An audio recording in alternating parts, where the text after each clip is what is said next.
Did Saint Helena really find the one true cross of Christ back in the 4th century? I think she did. There is compelling evidence. But the story leading up to it, her whole life, is an adventure narrative.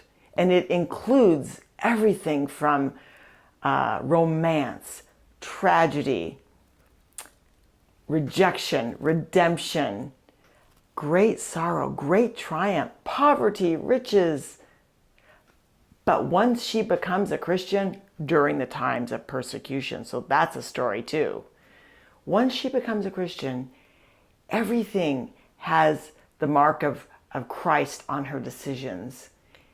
His will for her life was paramount as she went through these different stages as a young woman, middle-aged, and then into her older years and her elder years. She never quit. And her story inspires us to open up our life to all the possibilities. Because, I mean, of course, she changed history and she affected eternity for a lot of people. But we do too. We affect eternity for ourselves and everyone that God put into our life, and maybe those he didn't even put into our lives. There is a tapestry and we're part of it. And we need to be, follow St. Helena's example and in discerning and figuring out what it is that the Lord has for us in our life, which is to be a great adventure.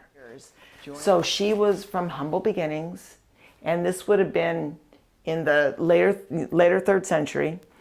She was, they think, a stable maid, just humble person in a Roman Empire, which was fractured at that point. I think it may have been in 4 pieces, but I'm not exactly sure. I think at least 4. But it was not a unified empire then. But anyway, she's just the stable maid, and she catches the eye of Constantius Chlorus, and he's like an up-and-coming soldier. And in those days, that was one way to elevate yourself through the statuses of society. If you were a soldier, was to make great accomplishments and advance that way. And he had great plans. So he was motivated and he liked her. And it's not sure in history if he married Helena or if she was a common law wife or if she was just a kept woman. But together they had a son, Constantine. Okay, so his ambitions for political advancement overshadow everything. And when it becomes apparent that if he marries this one woman, he'll be advanced in his career, he just casts Helena aside and he goes that route and he advances. It was a good political move. It's believed or guessed that it was most likely during this time, there's evidence that supports it, during this time, she had her conversion experience. But this time in history was really horrible for Christians. It was one of the worst times in history for persecution. So this would have been a dangerous thing for her to do. And now she's the mother of Constantius' son, Constantine. And so she has this, we see through history, her and her son, they were very close. They had a good relationship.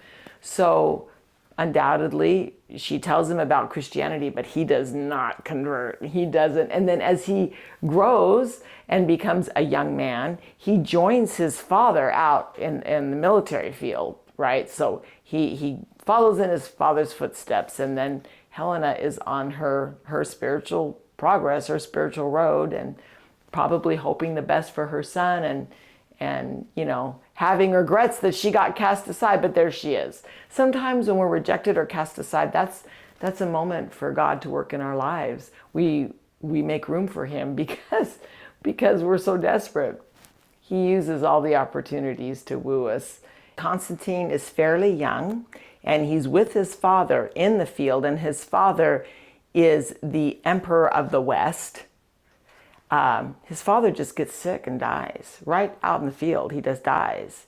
And so the troops, they proclaim Constantine Emperor of the West, just like that. He's pretty young. So now he's like his father. He wants to advance. He wants to unify the whole empire, but first he needs Rome. And whoever gets Rome gets the Eastern Empire. He goes with his troops outside of Rome, near the Milvian Bridge, which is very prominent in Rome and leads right into the heart of the city. That night, there's a sign in the sky, a cross, and some historians say it was the Chi-Rho, which is the Christian symbol. It's like the P with the X in it, which is kind of a cross when you look at it. But anyway, that symbol was in the sky, and we wonder, did he recognize it from his mother, Helena? We don't know. We don't know if he recognizes it at that point. But then when he goes to sleep, he has a dream. And Jesus comes to him and shows him the symbol and says, by this sign you will conquer. So he wakes up and he has his men put the symbol on their helmets and on their shields. The battle is decisive. Constantine defeats the emperor of the East, Maxentius, quickly. He drowns in the Tiber River. And Constantine marches in with his men right into Rome, triumphant. And of course, now Helena is there to advise him and to coach him and to teach him. They had a good relationship, and she is solidly a Christian. And so now Christianity is no longer illegal, and crucifixion is abolished. That's a paradigm shift for Rome. Like his father before him, he ends up casting his first wife away to marry a younger woman. Now he's advancing, he's getting older, and his first wife is gone. He marries a young woman. But with his first wife, he had a son. Does this story sound familiar? This son is Crispus. Crispus is in line to be the emperor one day as things unfold and when his father dies. It's just, he has the talent. He is well loved by the people. His grandmother, Helena, they've got a great relationship. It's just the way things are probably going to unfold. But then something goes terribly wrong. And this is where there's a tragedy that makes one wonder how God took this tragedy and turned it for something good. But it is a tragedy. This is what happens. Now remember, Constantine has a younger wife, Fausta. She has 3 little boys by Constantine. So there's 3 brothers, half-brothers of Crispus. Anyway, Crispus is somewhere in the empire doing work for his father on a mission. And Constantine orders that he be imprisoned. So he's imprisoned. And then Constantine orders his execution. Then Constantine rescinds the order of the execution. But it's too late. Crispus has been executed in his cell, all the while claiming his innocence. And we wonder just what happened. And historians have speculated, because there's evidence that kind of can give us a good idea. What he does after that is that he orders the execution of his wife, Fausta. And it's gruesome. He has her put in a bath, because she liked the baths, and they just had it heated until she died. So she suffered and was tortured until she died in a hot bath. Why would he not just behead her or have her stabbed or something, like Roman citizens, a beheading?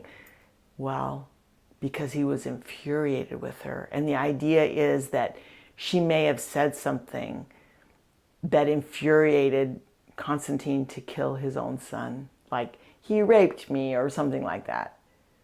Because when Constantine, he rescinds that order. Why? Did Helena say, hey, Constantine, she's got 3 sons and Crispus is in the way. She's not going to be empress. She's not going to be the empress unless Crispus is dead. So of course she would make a lie about him so that you would kill him. And a lie that's worthy of you killing him. Something really horrific, like he raped her or something like that, or plotted against you, Constantine, or something. So I think Helena or some other advisor kind of opened his eyes as to what might have happened, and he realizes he's being duped. He rescinds the order, but it's too late. So now he's really infuriated, and that's why he has Fausta tortured before she's killed, in the hot bath. That's kind of what I think. But what happened after that was that he struck their names from all Roman histories, and it was illegal to say their names. So he wanted to make it like they had never existed. Can you imagine such a thing? Let's go back to Helena and her life.